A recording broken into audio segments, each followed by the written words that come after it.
vamos ler o Pão Nosso e a mensagem de Chico Xavier e Emmanuel. A mensagem de hoje é Jesus para o homem. E achado em forma como homem, humilhou-se a si mesmo, sendo obediente até a morte e morte de cruz. Está em Paulo, capítulo, e Filipenses 2, versículo 8. O Mestre desceu para servir, do esplendor à escuridão, da alvorada eterna à noite plena, das estrelas à manjedoura, do infinito à limitação, da glória à carpintaria, da grandeza à abnegação, da divindade dos anjos à miséria dos homens, da companhia dos gênios sublimes à convivência dos pecadores, de governador do mundo a servo de todos, de credor magnânimo a escravo, de benfeitor a perseguido, de salvador a desamparado, de emissário do amor a vítima do ódio, de redentor dos séculos a prisioneiro das sombras, de celeste pastor a ovelha oprimida, de poderoso trono à cruz do martírio, do verbo santificante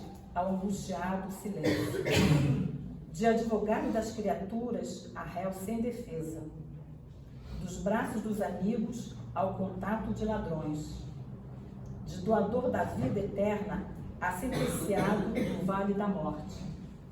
Humilhou-se e apagou-se para que o homem se eleve e brilhe para sempre. Ó Senhor, que não fizeste por nós, a fim de aprendermos o caminho da gloriosa ressurreição no reino. E neste momento, meus amigos, aqui estamos todos reunidos, todos encarnados, desencarnados, que também participam desse nosso estudo. E que sejamos hoje servos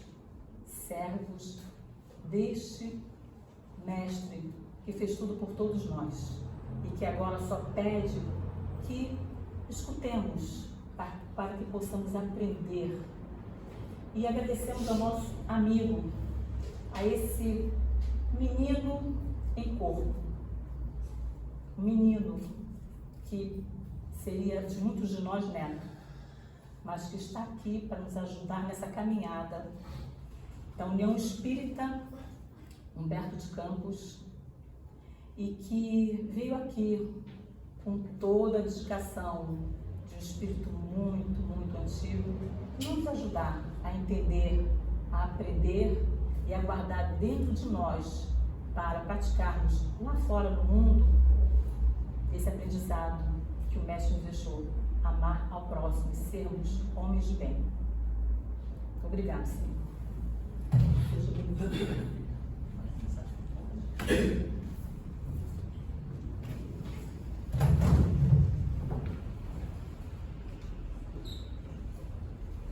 Queridos amigos, um bom dia a todos. É uma grande alegria estarmos juntos na casa de Francisco de Assis, a fim de refletirmos sobre a proposta espírita, roteiro para a felicidade eterna do nosso ser. Nós que temos a doutrina espírita como a bússola, como a rota das nossas existências, não podemos nos permitir determinados comportamentos condizentes àqueles que não possuem uma rota, um direcionamento existencial. Devemos buscar esses ensinos, esses estudos, com o objetivo de engrandecermos os nossos espíritos, de ilustrarmos a nossa alma mediante a aquisição de conhecimentos e de virtudes.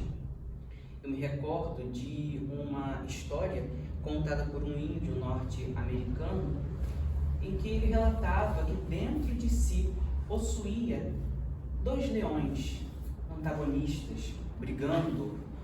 Um era bom, era justo, o outro era cruel e mau. Ao ouvirem essa fala desse leão americano, as pessoas perguntaram: qual desses leões que briga ganha no fim das contas? Ao que ele respondeu: o que eu alimento. Essa batalha ocorre intimamente em nós. Qual leão vamos fazer com que tenha vida, vença as nossas imperfeições morais de milênios, uma vez que, passando pela fieira da reencarnação, fomos derrapando nas seduções, nas imperfeições, nas paixões do caminho, ou a pequena faísca de luz que buscamos preservar em nós, decorrente da nossa busca pela evangelização dos nossos seres. Estarmos aqui hoje é alimentar esse leão bom, de modo que ele tenha vida. Então, que Deus nos abençoe, que o pobrezinho de Assis, São Francisco, também esteja conosco. O tema que vamos abordar hoje encontra-se no Evangelho segundo o Espiritismo, no capítulo de número 17, Sede Perfeitos, e se trata a respeito da proposta espírita, cristã, por sinônimo, de homem de bem.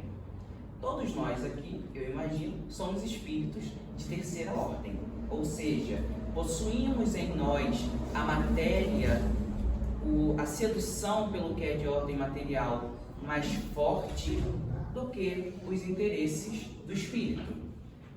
Ainda nutrimos raiva, vaidade, orgulho,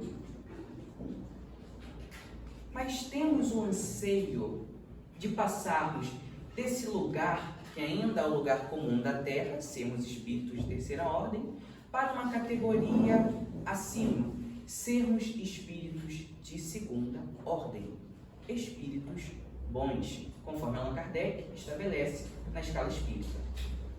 Para ser espírito bom, nos diz o nobre codificador, é necessário que se tenha os interesses do espírito acima das seduções da matéria. É necessário ter fé em Deus. É necessário não nutrir aquelas paixões, aqueles interesses próprios da nossa inferioridade. Ser espírito bom não é ser um espírito perfeito ainda, como Jesus o é. Porém, é o passo que nós podemos dar nesse momento, que é esperado de nós. Certamente, a divindade, no mecanismo da criação, não espera que tenhamos um comportamento idêntico ao de Jesus na atual existência, porque ainda não temos a grandeza dele para tal. Somos verdadeiros pigmeus morais.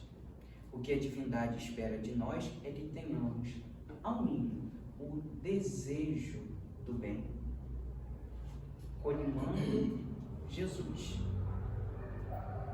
Então é nessa proposta que vamos abordar o homem de bem. Nós somos homens de bem. Pode-se pensar corriqueiramente que ser um homem de bem é fazer o bem. Mas só isso basta, fazer o bem, para ser homem de bem? Não. Temos três possibilidades no nosso comportamento. Primeira possibilidade, fazer o mal. Algo prejudicial para nós próprios, em razão de, ao praticarmos o mal, engendrarmos no nosso futuro provas e, quiçá, expiações, a fim de repararmos o nosso erro. Além disso, prejudicamos a outra com uma ação má tomada por nós. Primeira possibilidade. Segunda possibilidade, fazermos o bem. Fazer o bem qualquer pessoa pode fazer, e com qualquer sentimento. Posso fazer o bem com arrogância. Um político, na época de eleição, pode fazer o bem distribuindo cestas básicas e inúmeros benefícios à população, com um interesse por trás de granjear a simpatia e o voto das pessoas. Mas isso não é ser homem de bem, porque ser homem de bem é agir de acordo com a terceira possibilidade, desejar bem. em desejar fazer o bem, desejar o bem, é uma característica avessa ao sentimento de interesse pessoal. E nisso reside a verdadeira caridade. Desejar fazer o bem é uma virtude, é caridade. Fazer o bem todos podem fazer, independentemente das paisagens íntimas, dos sentimentos que nutram por meio da ação. Então, Allan Kardec nos diz que o verdadeiro homem de bem é o que cumpre a lei de justiça, de amor e de caridade, conforme encontramos na parte 3ª de O Livro dos Espíritos, que trata exatamente das leis morais. E vamos ver que justiça, amor e caridade são princípios indissociáveis. Em primeiro lugar, o que é justiça? Na obra primeira da doutrina espírita, a qual fizemos referência, Allan Kardec interroga aos imortais: a justiça é um sentimento próprio do ser humano, inerente à sua natureza, ou é fruto das ideias adquiridas do aprendizado? Ao que ele recebe como resposta: inerente à natureza humana. Nós próprios podemos constatar isso, uma vez que ao vermos uma injustiça, por menor que seja, o nosso coração já se enternece ou se revolta. É próprio do ser humano ter esse direcionamento do que é justo e não se conformar com o que é injusto. Mas por que razão a justiça se apresenta um conceito muitas vezes tão desfigurado entre nós? Porque para mim o que parece ser justo, para uma outra pessoa não é justo. É em função das paixões com as quais maculamos a justiça. Porque o conceito do que é justo é muito claro para nós. Está na nossa consciência o que é correto, o que é errado, o caminho que devemos tomar, a ação que devemos tomar e a ação que não devemos tomar. O que vai ser prejudicial para o outro ou o que vai ser benfazejo para o outro. Não é necessário ter muito estudo, não é necessário ser alguém de espírito, conforme se assevera no mundo, para chegar a essa constatação. Ocorre, porém, que isso que é tão claro dentro de nós, esse direcionamento íntimo, é maculado em função das nossas paixões. E as paixões denotam interesse pessoal. Por exemplo, o egoísmo. O egoísmo é querer tudo para si. Se eu quero tudo para mim, por consequência, o outro não vai ter algo para ele. Vai sair em desvantagem, vai sofrer um prejuízo. Então a noção do que é justo, você com o seu, eu com o meu, é maculada em função dessa paixão. Paixão é a vontade aliada ao excesso. Não se contentar com não gerir os sentimentos, a vontade, de modo que ela enche e gere uma paixão, verdade, orgulho, egoísmo. Então, justiça nada mais é do que respeitar o direito de cada um. É o primeiro aspecto do homem de bem, ser justo. É o que cumpre a lei de justiça, amor e caridade. Então, o homem de bem é justo. O que determina essa regra de como proceder? Duas coisas. A lei humana, em primeiro lugar, que lhe dá um direito relativo em função de estar em constante modificação. As leis que regem a nossa sociedade odierna não são as mesmas leis que regem a nossa sociedade no período da escravidão, na Idade Média, nos tempos de Jesus, porque à medida que vamos alcançando novas luzes, nós vamos modificando as leis de forma mais razoável, mais próxima das leis divinas, que traduzem o direito real. Então, leis humanas são leis relativas, leis divinas, leis reais, atemporais, verdadeiras, contêm a verdade absoluta. Essa lei encontra-se, conforme a questão 621, na nossa própria consciência. Segundo item que compõe o homem de bem. O homem de bem é aquele que tem amor e caridade. Amor num sentido mais puro, porque não existe justiça se não houver junto o sentimento de amor e de caridade. Do contrário, não seria justiça. O amor consiste justamente de entender que o outro sofre tanto como eu, que o outro é tão filho de Deus quanto eu sou, e se compadecer do mal que porventura pode ser sofrido por uma outra pessoa. Isso é ter amor. É se colocar no lugar da outra pessoa. É entender que o meu direito termina quando começa o direito da outra pessoa. Que o que eu não gosto para mim, o que não é agradável para mim, também não o é para o outro. E o terceiro ponto, caridade.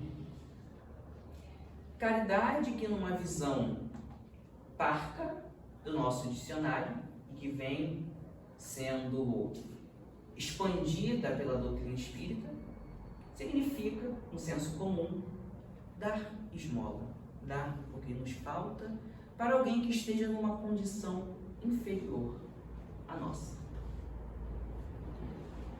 Com a doutrina espírita, porém, entendendo a imortalidade da alma, constatamos que caridade é estender a mão tanto ao inferior no mundo, quanto ao superior. Porque partindo-se do princípio que todos temos os mesmos direitos e que eu só devo fazer a outra pessoa que eu gostaria que fosse feito para mim, todos podem ser beneficiários da caridade praticada. E para essa caridade não pode haver interesse, sendo que ela deixaria de ser uma virtude, deixaria de ter o desejo do bem para ser apenas fazer o bem. Todas as virtudes, todas as ações nobilitantes, melhor dizendo, são virtudes, se tiver desinteresse pessoal. Todas. Portanto, tudo quanto fizermos de bem para o nosso próximo é uma virtude, por menor, por mais ínfima que nos pareça. Então, Allan Kardec, descrevendo o homem de bem, continua dizendo: se ele interroga a consciência sobre os seus próprios atos, perguntará a si mesmo se não violou essa lei, se não praticou o mal, se fez todo o bem que podia, se desprezou voluntariamente em alguma ocasião de ser útil, se ninguém tem qualquer queixa dele, enfim, se fez a outrem tudo o que gostaria que ele fizesse.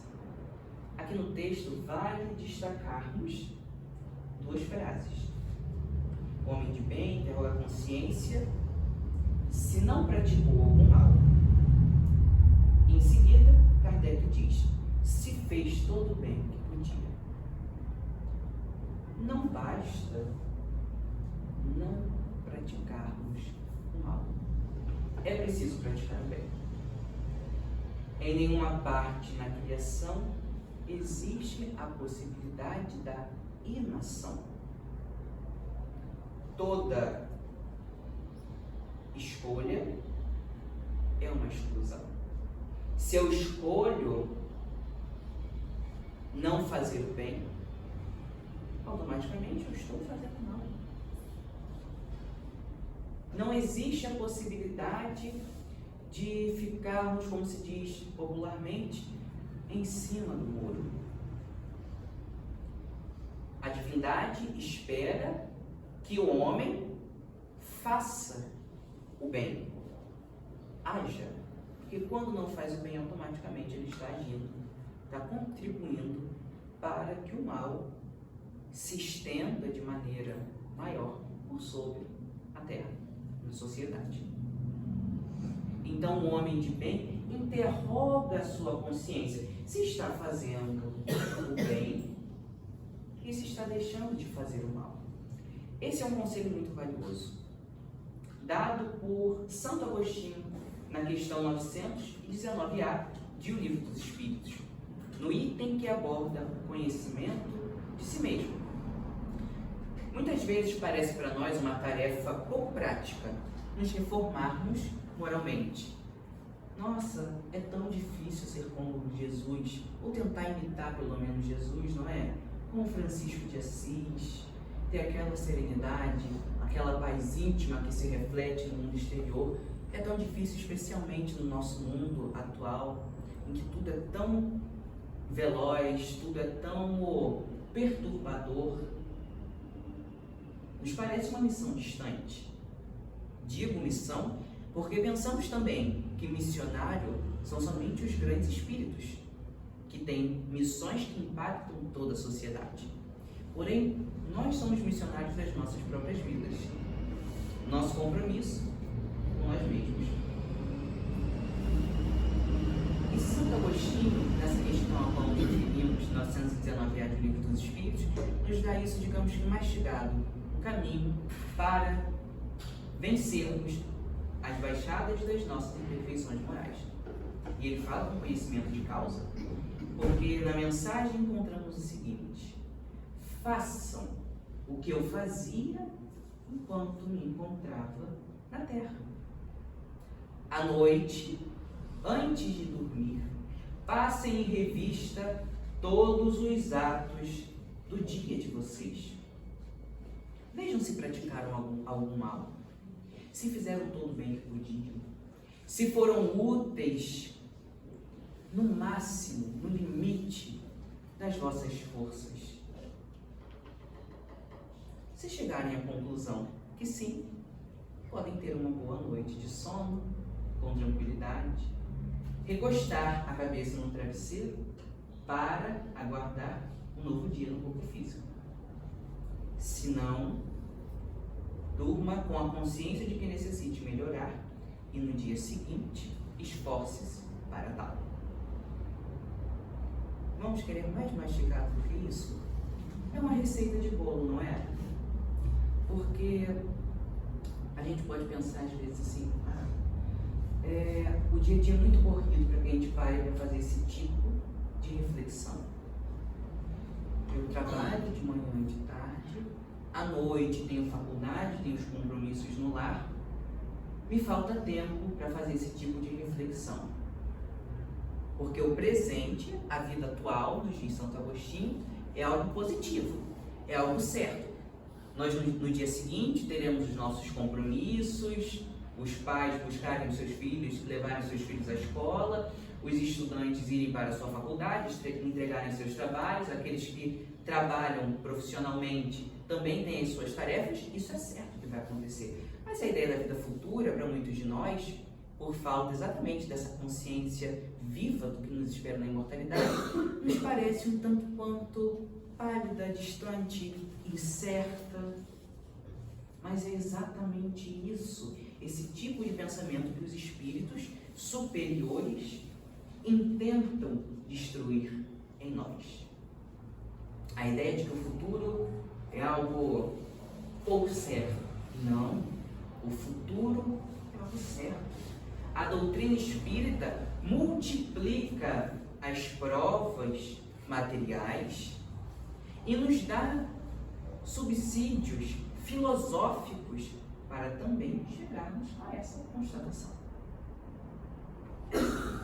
Então, nós, se não temos essa consciência de que o futuro é algo certo, é algo positivo, é porque ainda não nos deixamos penetrar por essa consciência da imortalidade, como algo que inevitavelmente acontecerá, como uma realidade da qual não poderemos nos furtar. Dando continuidade a essa resposta sobre o conhecimento de si mesmo, Santo Agostinho nos diz que talvez o homem pode pensar que é muito difícil fazer uma autoanálise, porque aquele que é egoísta, aquele que não abre a mão nem para dar tchau, porque quer amealhar tudo para si, pode se considerar apenas como uma pessoa previdente. Não, eu poupo os meus recursos, porque não sei como será o dia de amanhã, não sei se terei como subsistir no dia do amanhã. Então, essa pode parecer para nós uma dificuldade. Às vezes, algo de equivocado no nosso comportamento, nós sempre damos um jeitinho para parecer que está certo. A gente se engana muitas vezes, a gente faz escamoteia a verdade de nós próprios, né? Porém, para isso, Santo Agostinho também tem uma solução. Ele nos diz: se estiveres em dúvida quanto uma ação tomada por vós mesmos, pensai como seria a vossa reação se essa ação tivesse sido tomada por uma outra pessoa. Você gostaria? Não gostaria. Então, uma ação má.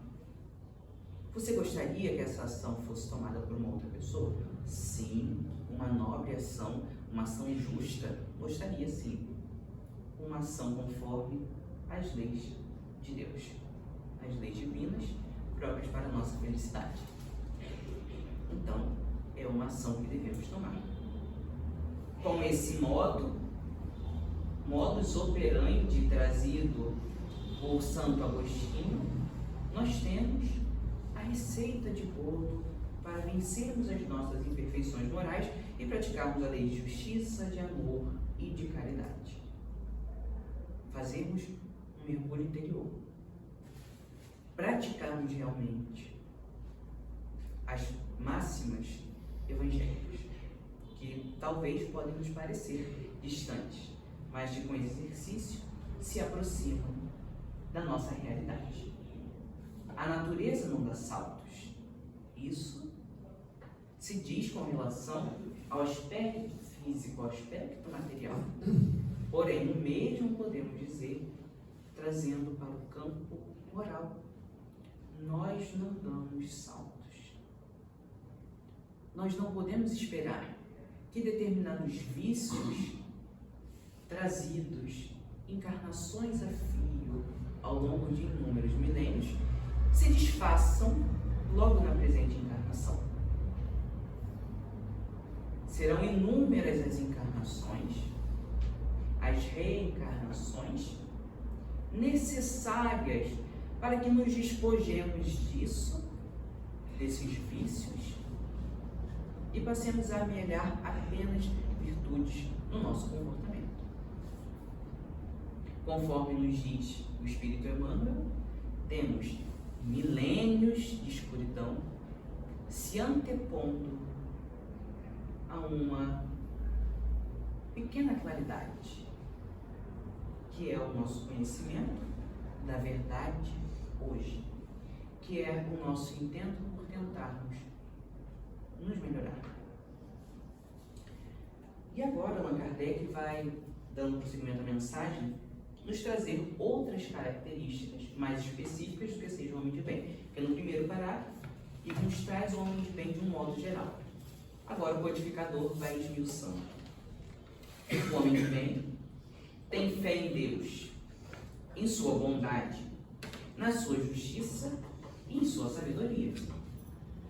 Sabe que nada acontece sem a sua permissão e se submete à sua vontade em todas as coisas.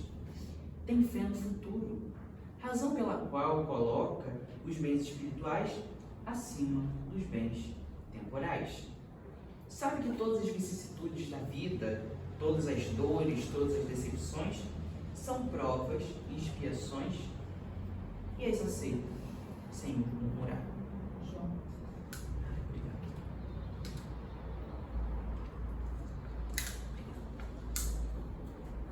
É possível ser homem de bem sem estar afiliado a uma crença religiosa? Perfeitamente. Vemos inúmeros ateus ou indivíduos que creem em Deus, mas não se ligam a nenhuma tradição espiritual, religiosa, mística, que seja, mas que mantêm um comportamento muito melhor, muito mais digno, muito mais nobre, honrado, do que indivíduos que se encontram dentro de agrupamentos religiosos. Nós podemos pensar que estamos aqui porque somos bons, ou somos bons porque estamos aqui. É o contrário. Estamos aqui justamente pela necessidade de termos esse instrumento que são os livros, o estudo, a convivência fraterna, para pararmos as anfractuosidades do nosso ser. Do contrário, se a evolução espiritual fosse tão simples para nós não teríamos necessidade de todos esses recursos, não é mesmo? Porque os livros, o conhecimento, o estudo sobre o perispírito, sobre a mediunidade, sobre os mundos habitados, são somente meios para chegarmos a isso daqui, sermos homens de bem. Não é apenas para satisfazer a nossa curiosidade. Como será que é o corpo do espírito? Como será que é a vida em outros mundos? Como funciona o mecanismo da psicografia, da psicofonia? Não é só para sabermos. Esses conteúdos são para que despertemos a consciência de sermos homens de bem. Porque muitas pessoas existem que são verdadeiramente cristãs, no sentido mais profundo da palavra, de seguirem a doutrina do Cristo em espírito e verdade, que não tem necessidade de tudo isso que nós temos. São excelentes ferramentas, mas o que é primordial não é o que ocorre nesse salão, nessas paredes, e sim o que ocorre em nós, a nossa melhoria. Não basta apenas fazermos o bem, mesmo nas nossas atividades espíritas, sem que desejemos o bem. Fazermos o bem na tarefa da quentinha, do bazar, da cesta básica, é perfeito. É o nosso compromisso com a sociedade. Devemos realmente, é um sinal de progresso, dedicarmos o nosso tempo a isso. Tudo que tem esse interesse pessoal é sinal de progresso. Porém, vamos pensar, darmos o pão, darmos uma bebida, uma água, um suco, que seja alguém que seja esfaimado, é um compromisso social. A sociedade encontra-se doente com essa expressiva desigualdade social em função de nós próprios. Enquanto organismo social, enquanto todo, a gente pode pensar, eu não tenho nada com isso, eu não fiz nada para que a outra pessoa estivesse nessa condição. Mas não, esse tipo de consciência não é consciência espírita. Consciência espírita é a consciência do todo. Se não está bom para o outro, também não está bom para mim. Se o outro não vive de forma digna, todas as conquistas da sociedade serão ilusórias, serão indignas. A nossa sociedade vive de uma forma tão, a princípio, tão dourada com as suas conquistas da ciência, do comércio, da tecnologia, porém uma conquista ilusória, um sucesso ilusório. Buscamos outros mundos, enviamos sondas para outros mundos, mas não somos capazes de nos aproximarmos de alguém que necessite de socorro com o desejo do bem. Não é necessário termos religião, é ferramenta. É necessário termos espiritualidade. Conforme o Espírito Emmanuel diz na introdução de um dos seus livros, se eu não me engano, Vinha de Luz, muito mais do que de espiritismo ou espiritualismo, precisamos de espiritualidade. Princípio básico, não é mesmo? Então, essa crença em Deus tem também um resultado positivo sobre as nossas ações, porque se amamos a Deus, se reconhecemos a sua grandeza na criação, seremos inevitavelmente levados ao sentimento de amor ao próximo. A cruz na qual Jesus padeceu inúmeros sofrimentos para legar-nos o caminho da vida eterna, para mostrar-nos que para ressurgir é necessário muitas vezes sofrer. E a nossa evolução espiritual é um processo de crucificação, porque nós sofremos também. Não pensemos que é fácil o processo de ressignificação dos valores espirituais, de mudança comportamental, de algo que está tão arraigado em nós. Então é uma cruz. Sofremos para que depois resplandeçamos. A cruz na qual Jesus sofreu muito para legar-nos o caminho da vida eterna é o símbolo perfeito para esse amor a Deus que verte na direção das demais criaturas. Podemos comparar, nos diz o Espírito Emmanuel, aquela madeira vertical como sendo a expressão do amor a Deus. A madeira que compõe a cruz verticalmente, porque ela sai da terra, ela está cravada na terra e aponta na direção do céu. E o nosso sentimento pelo próximo, o bem que fazemos é uma consequência desse estado de comunhão com o céu, que é a parte da cruz horizontal. Então, nós que somos a terra, buscamos a inspiração em Deus, o amor em Deus, e inevitavelmente esse amor se espraia na direção de todas as criaturas. É uma figura belíssima. Então, se eu tenho fé em Deus, se eu sei que Deus é justo, se eu sei que Deus é bom, eu também sei que o meu sofrimento não é injusto. Também sei que se sofro hoje é porque isso tem uma causa justa. Não me revolto, não me rebelo. Busco cada vez mais ter uma resignação ativa. Não a resignação de pensar, não posso, não consigo, não tenho como mudar isso. Não, não é essa resignação. A resignação ativa é aquela que a gente diz, no momento eu não posso, no momento meu limite é esse. Essa é a prova pela qual eu tenho que passar.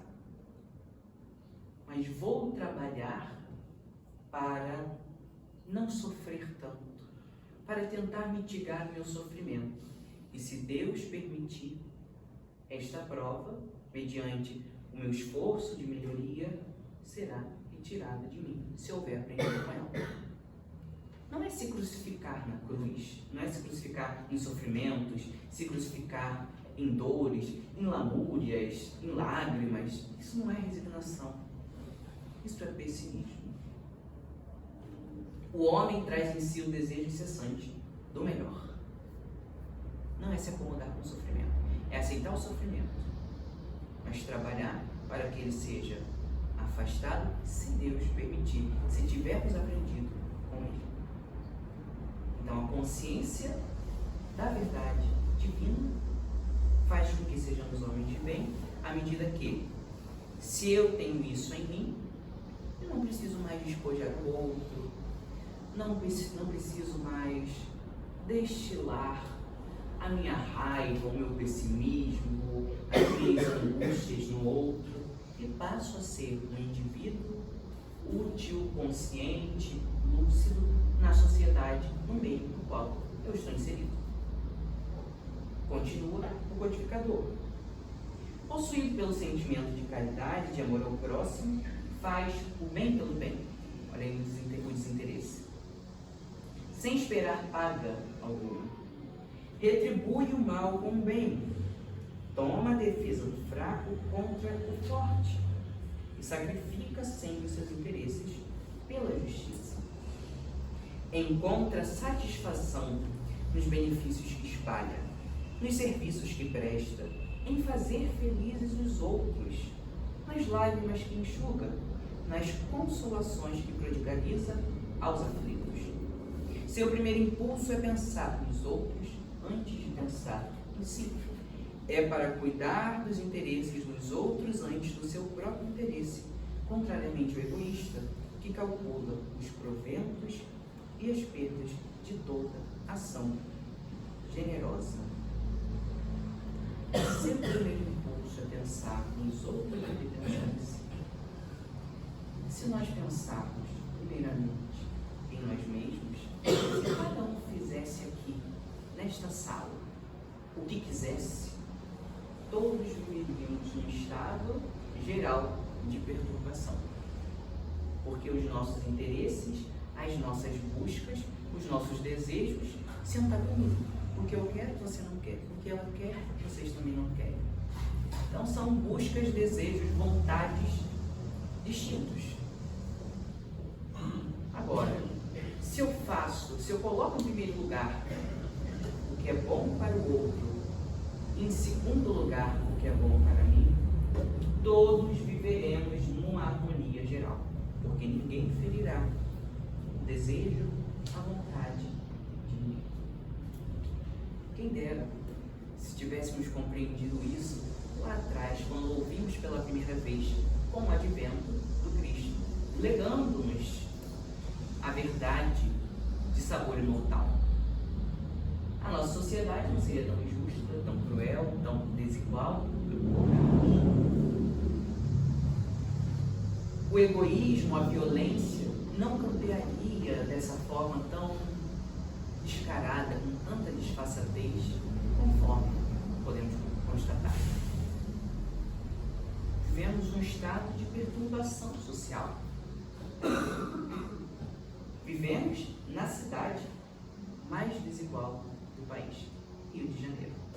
Por que a nossa cidade, tão maravilhosa, com tantas belezas, também é desigual, também possui inúmeras misérias? Simples. Pelo que vige em quase todos os nossos corações, o egoísmo. A desigualdade social é provocada pelo egoísmo dos que têm muito e querem ter mais. E não pensam naqueles que serão relegados aos guetos, em condições insalubres de vida, sem acesso à saúde, educação, transporte de qualidade, e que, por sua vez, por não terem as necessárias resistências morais, a tenacidade moral, acabam tomando o caminho da violência. É um ciclo. Então, se alguém não parar com esse ciclo, se nós não fizermos os esforços para quebrarmos esse ciclo, esse estado de caos, de perturbação social, vigerá não só no nosso bairro, na nossa cidade, no nosso estado, no nosso país, mas no planeta como um todo.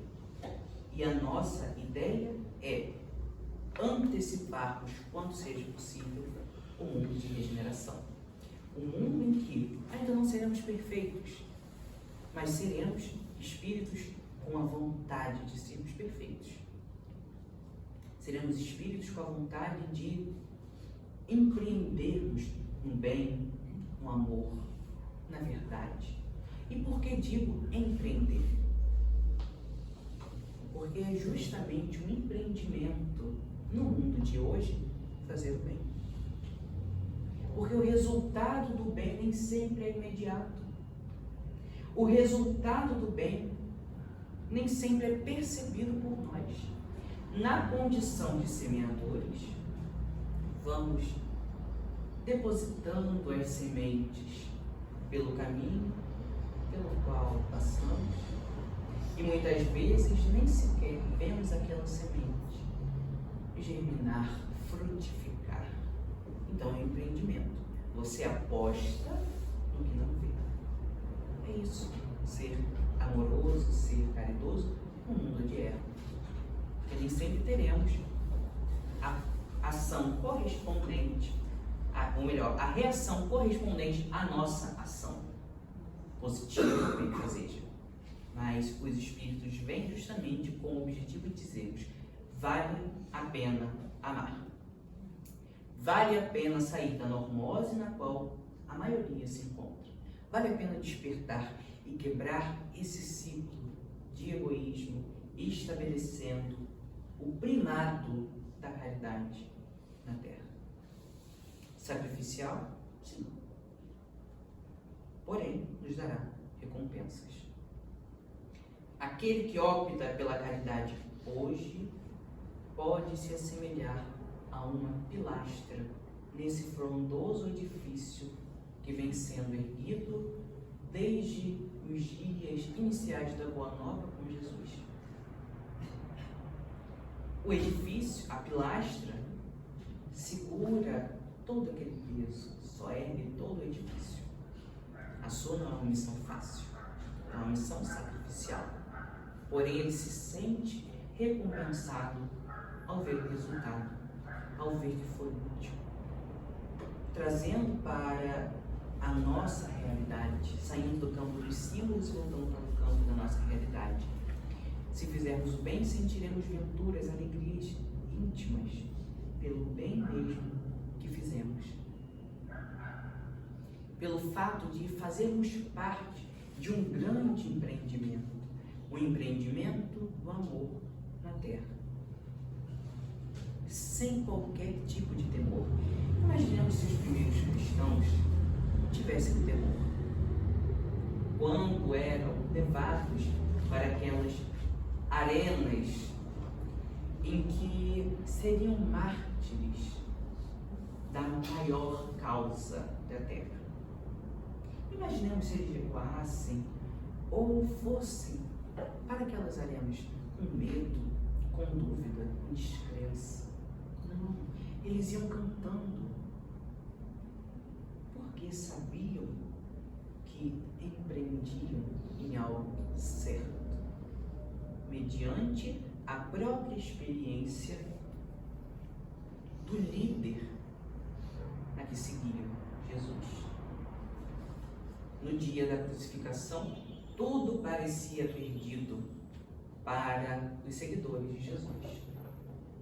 A causa que eles abraçavam parecia ter perdido o seu significado, ter falido, ter malogrado.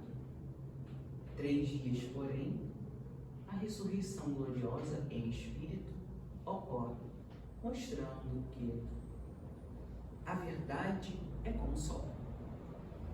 Pode ser empanada pelas nuvens da nossa ignorância, da nossa incompreensão, porém surgirá, brilhará inevitavelmente. Não vale a pena investir no bem? Sem dúvida. E Kardec continua. Deixa eu ver então só aqui o horário. Não, tranquilo. Coisa, puxa minha orelha aí. Nos diz o codificador ainda: o homem de bem é bom, humano e benevolente para com todos, sem distinção de raças nem de crenças, porque em todos os homens vê irmãos seus. Respeita nos outros todas as convicções sinceras e não lança lágrima aos que pensam como ele. Em todas as circunstâncias, a caridade é o seu guia, pois está ciente de que aquele que prejudica outrem com palavras malévolas, que fere o seu orgulho, o seu desprezo, a suscetibilidade de alguém, que não recua a ideia de causar um sofrimento, uma contrariedade, ainda que ligeira, quando pode evitar, falta ao dever de amor ao próximo e não merece a clemência do Senhor. Não tem ódio, nem rancor, nem desejo de vingança. A exemplo de Jesus, perdoa e esquece todas as faltas, não se lembrando senão dos benefícios por saber que ele será perdoado conforme houver perdoado. Ou seja, o homem de bem compreende. O espírita, em particular, deveria compreender mais. Porque aqui no Livro dos Espíritos, obra magna, o resumo da doutrina espírita, vemos que todos partimos do mesmo princípio. Fomos criados enquanto seres simples na nossa constituição material e ignorantes na nossa constituição espiritual. E rumamos todos para um estado que figuradamente podemos dizer de angelitude. Porém, como é uma caminhada, cada um caminha no seu ritmo. Uns têm mais dores e caminham mais devagar. Outros são mais novos e podem caminhar mais rápido. Uns estão mais habituados e fazem essa caminhada com maior facilidade. Outros que não estão tão habituados assim a caminhar, o fazem com maior dificuldade. Mas todos estamos caminhando, porque a lei é uma só. Todos nós temos um rumo na nossa existência, progresso. Sabendo dessa realidade, devemos pensar que aquele que se encontra na nossa retaguarda é merecedor de toda a nossa paciência, de toda a nossa compreensão, porque ele dá a vida que possui nas suas paisagens íntimas. Ninguém pode dar aquilo que não tem dentro de si. Se uma pessoa se dirige a nós com grosseria, com rispidez, é porque é o mundo íntimo dela. Ao invés de pensarmos que nós somos vítimas daquela forma grosseira com a qual ela nos tratou, vamos pensar que ela é vítima de si própria, vítima de ter derrapado, por ter se deixado levar pelas seduções dos interesses materiais e agir dessa forma.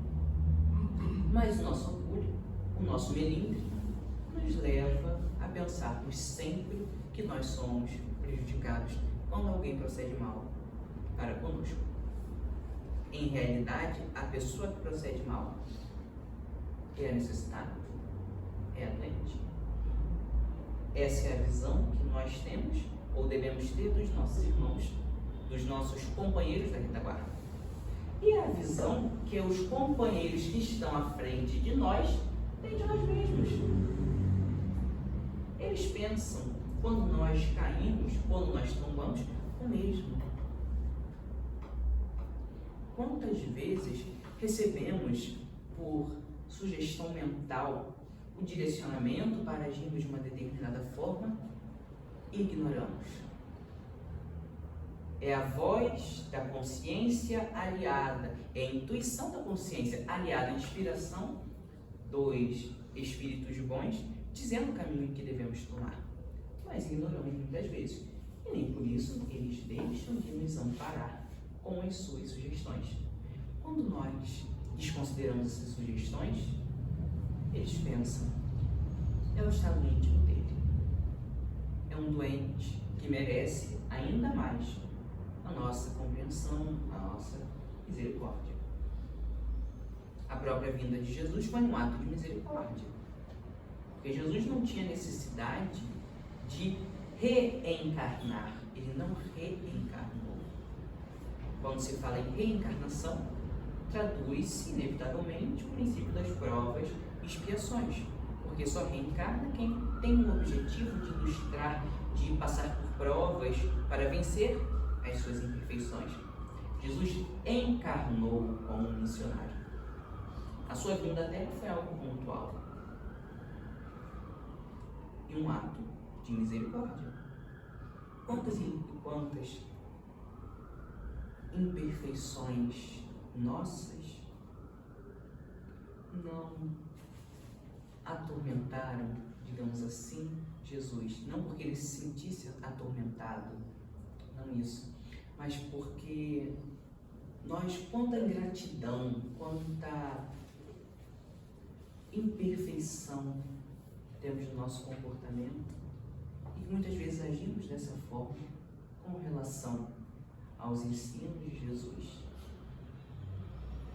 Muitas das vezes, não é mesmo?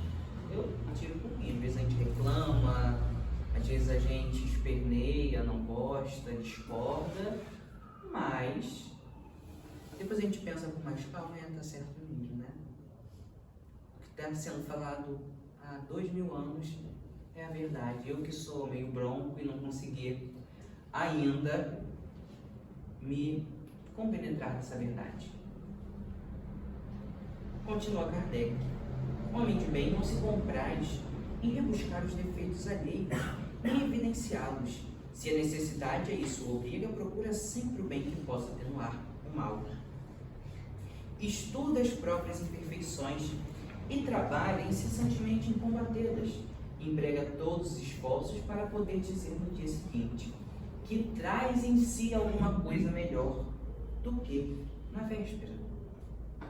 Quando eu evidencio os defeitos dos outros, quando eu sou maledicente, quando eu, numa roda de conversa, faço a famosa fofoca, eu tiro do outro a possibilidade de se recuperar. Eu o marco por aquela ação negativa, infeliz. Porque se eu tivesse ficado com a boca fechada, silenciado, naquele momento em que foi trazida à tona a sua lembrança, eu daria a ele a possibilidade de se recuperar e não marcaria os outros com uma impressão negativa sua. Mas a maledicência ainda é um hábito, um vício comportamental nosso. O homem de bem dá oportunidade, faz o bem pelo bem.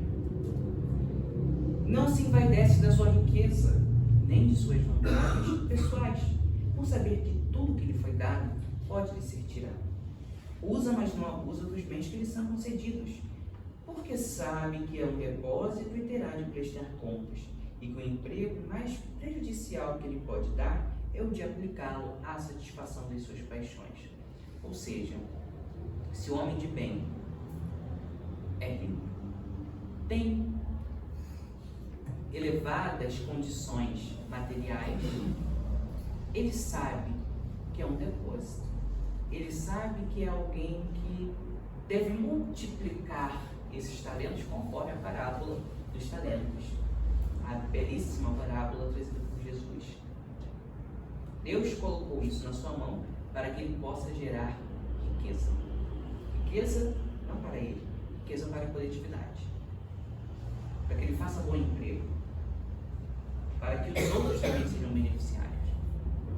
Mais vale uma moeda pagando um pão, um alimento para um esfaimado, do que muito dinheiro dentro de um cofre. Riqueza é algo relativo. Riqueza é um valor combinado tacitamente entre nós, porque uma nota, uma moeda em si mesma não tem valor. O que tem valor é o que nós atribuímos a ela. Então, mais rico é aquele que tem uma moeda, que seja, e faz o bem aos demais, do que aquele que encarcera os seus valores dentro de um cofre. O homem de bem espalha riqueza, gera bem-estar para a coletividade e não aplica a satisfação das suas paixões. Já encaminhando para o final, porque o tempo urge, nós vemos aqui ainda na mensagem o seguinte: se a ordem social colocou homens sob a sua dependência, trata-os com bondade e benevolência, porque são seres iguais perante a Deus. Usa da sua autoridade para lhes levantar o moral e não para os esmagar com seu orgulho. Evita tudo quanto lhes possa tornar mais penosa a posição de subalterno em que se encontra. Essa frase me faz lembrar, em O Evangelho segundo o Espiritismo, também de uma comunicação de uma rainha da França, que ao adentrar os pórticos da imortalidade, constata aqueles que seriam seus subalternos numa posição acima da sua. Porque os títulos na vida espiritual não são aqueles títulos mesmos da vida material. São os títulos da nobreza moral, da tenacidade de sentimentos, de ideais. Desta razão, o subalterno pode estar acima daquele que o chefiou na vida espiritual. O soldado pode estar acima do general na vida espiritual. Com essa consciência, o homem de bem trata todos com o mesmo respeito, trata todos com a mesma vontade de fazer o bem, de ajudar, porque compreende que todos são filhos de Deus e que na vida espiritual essas riquezas, esses títulos, esses méritos, se cultivados por nós na terra para alimentar o nosso orgulho, se assemelham a uma sombra a qual nos abraçamos, algo ilusório. Nossas vaidades, nosso egoísmo, nosso orgulho são uma sombra a qual nós nos encontramos abraçados. E que, ao chegar na vida espiritual, constatamos a realidade disso. Amealhamos, portanto, os valores reais do Espírito. O bem que eu quero fazer, eu não faço. Mas o mal que eu não quero fazer, esse eu faço. Disse Paulo. É verdade. Como é difícil fazermos bem na atual conjuntura em que nos encontramos. Mas não é impossível. Não é impossível. Exemplos se multiplicam em um Evangelho de Jesus. Busquemos pautar a nossa vida nesses exemplos, para que rumemos de forma mais rápida para a felicidade eterna do ser, que é a compreensão e seguir as leis divinas. Que Deus nos abençoe e que possamos retornar aos nossos lares com paz e harmonia. Muito obrigado a todos.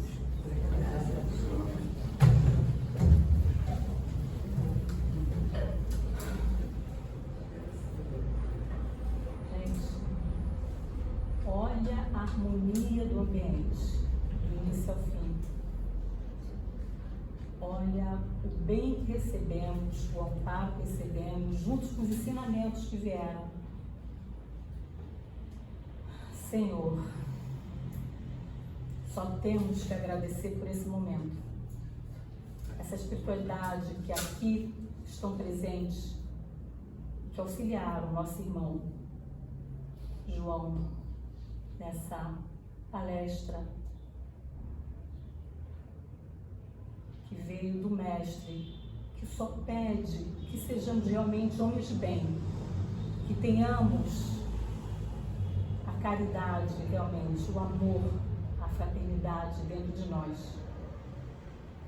Sabemos que é difícil, mas repetindo sempre, como Ele confia muito mais em nós que em nós mesmos, nós não podemos desistir. A reforma é íntima, é de dentro para fora. E que todos que estão aqui neste momento encarnados, desencarnados também estão aprendendo, possamos colocar em prática esse homem de bem que clama por sair de dentro de nós, para buscar esse caminho de luz que nos espera e que precisamos confiar, acreditar. Que o Senhor nos abençoe, nos ilumine. E ao nosso irmão agradecemos. E que a caminhada dele seja sempre proveitosa, e por onde ele passe, ele deixe o bem. Porque ele sabe também que esse caminho que ele escolheu não é fácil não. Mas em nenhum momento, nem nós, muito menos ele, está sozinho. Meu irmão, vai em frente. Que a paz do Mestre Jesus permaneça contigo. Nós estamos contigo.